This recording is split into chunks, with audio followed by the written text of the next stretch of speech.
मैंने आपको बताया था अगर रेशियो वाला कॉन्सेप्ट सीखोगे तो बहुत सारे चैप्टर में लगेगा। तो ये कॉन्सेप्ट हम टाइम एंड वर्क में, पाइप एंड सिस्टम में बहुत सारी जगह लगाएंगे। तो अभी एक सवाल है आज का हमारा टाइम एंड वर्क का, और इसमें रेशियो वाला कॉन्सेप्ट लगेगा। कैसे लगाएंगे? ए में जो कैपेसिटी है काम करने की वो बी से 3 गुनी है।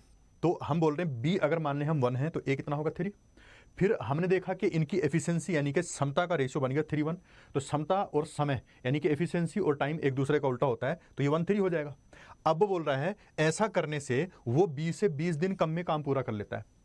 तो ऐसा करने से रेशियो में कितने कम में काम कर रहा है? ये 3 में कर रहा है, ये 1 में, तो ये 2 कम में काम कर रहा है। तो यूनिट में 2 में कर रहा है और इसमें 20 में कर रहा है कम में। तो 2 की वैल्यू 20, 1 की वैल्यू हो जाएगी 10।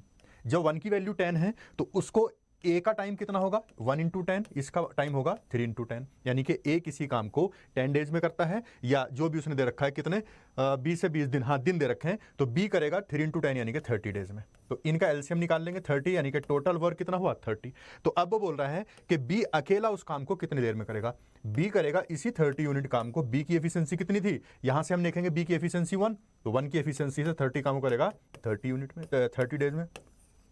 सिंपल सवाल। अगर ए को पूछे तो ए अपनी एफिशिएंसी 3 से करेगा इस 30 को, तो 30/3 यानी कि 10 डेज में। तो बिल्कुल आसान सवाल है। अगर आप इसी तरह आसान से अपनी तैयारी को आगे बढ़ाना चाहते हैं तो अनअकैडमी आपके लिए लाया है मात्र 19,999 में सब्सक्रिप्शन प्लान, और ये ऑफर आज एंड हो रहा है। अगर आपको ये ऑफर अवेल करना है तो कोड इस्तेमाल करना पड़ेगा PAUPSC।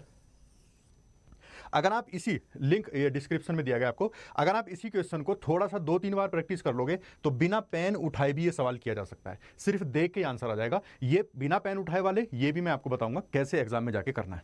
Thanks for watching.